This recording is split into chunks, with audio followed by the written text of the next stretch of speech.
चुनावका लागि म सबै पार्टी कमिटीहरूलाई भन्न चाहन्छु, चुनावका लागि बुथमा, हरेक बुथमा कमसे कम भोलिन्टियर 30 जना भोलिन्टियर कम्तीमा एउटा बुथमा, कम्तीमा 30 जना भोलिन्टियर एउटा बुथमा निर्माण गर्नुहोस्। अहिले चुनाव आउँदैछ, चुनावका लागि म नेसनल भोलिन्टियर फोर्सलाई भन्न चाहन्छु, तपाईहरूले चुनावमा नेकपा एमाले चुनाव शान्तिपूर्ण ढङ्गले गर्न चाहन्छ, स्वतन्त्र निष्पक्ष धाँधली रहित वातावरणमा मतदाताले स्वतन्त्र ढङ्गले मत खसाउन पाउनु पर्दछ, मतदान केन्द्रमा पुग्न पाउनु पर्दछ, स्वतन्त्र ढङ्गले भोट खसाउन पाउनु पर्दछ, कुनै प्रकारको व्यवधान हुनु हुँदैन। त्यस कुरामा नेकपा एमाले सदैव अडिग रहँदै आएको छ, अहिले पनि अडिग छ, फेरि पनि अडिग रहनेछ। कसैले बुथ कब्जा गर्छु भन्छ भने त्यो कल्पना नगरे हुन्छ, बुथ कब्जा गर्ने कसैले छुट पाउनेवाला छैन,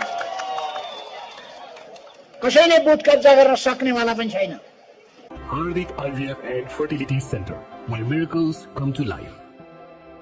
अर्को कुरा, खास गरी भोलिन्टियर फोर्सको काम भनेको शान्ति सुव्यवस्था कायम राख्नु। यो खालि पानी बाँड्ने मात्रै भोलिन्टियर फोर्स होइन, यो शान्ति सुव्यवस्था कायम गर्न एउटा भरपर्दो जनशक्तिको रूपमा, यो जनताको शक्ति हो, जनताको संगठित शक्ति हो, त्यस रूपमा यो काम गर्नेछ। यो चेन अफ कमान्ड अन्तर्गत चल्दछ, यो अत्यन्तै अनुशासनमा बसेर काम गर्दछ। यसले जनतासँगको सम्बन्धलाई अत्यन्तै सुमधुर बनाउँछ, यसको बोलीचाली नरम हुन्छ, मिठो हुन्छ, यसका तर्कहरू सत्य, न्याय र शान्तिको पक्षमा हुनेछ।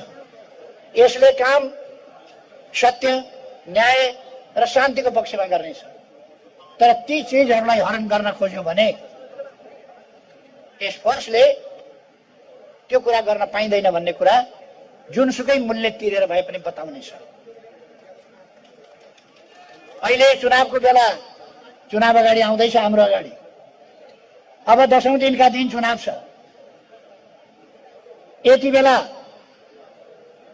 म देशभरिको हाम्रो पार्टीलाई, नेकपा एमालेलाई भन्न चाहन्छु, गाउँ गाउँमा, टोल टोलमा सुरक्षा समितिहरू बनाउनुहोस्, टोल टोलमा सुरक्षा समिति, र नेशनल भोलिन्टियर फोर्स बनाउनका लागि नेशनल भोलिन्टियर फोर्सका युवाहरूलाई पार्टीले सहयोग पुर्याउनुहोस्। अर्को, यो स्थानीय पार्टीले धेरै हस्तक्षेप गरेर चलाउन खोज्ने होइन, आफ्नै ढङ्गले जनसङ्गठनलाई अलिक चल्न दिनुपर्दछ। तर भोलिन्टियर फोर्सले स्थानीय पार्टीका निर्णयहरू, निर्देशनहरू तिनीहरूसँग पनि टक्कर आएर काम गर्दैन, पार्टीका नीति निर्देशनहरूलाई कार्यान्वयन गर्ने काम गर्दछ। यसको र भोलिन्टियर फोर्सको र माउ संगठन पार्टीको बीचमा सुमधुर सम्बन्ध कायम गरेर अगाडि बढ्दछ। टोल सुरक्षा समितिहरू आफ्नै ढङ्गले, उनको कार्यक्षेत्र टोल हो, टोल टोलमा सुरक्षा दिने हो, त्यसो भएर टोल टोलमा सुरक्षा समिति बनाउनुहोस् र सुरक्षा दिनुहोस्।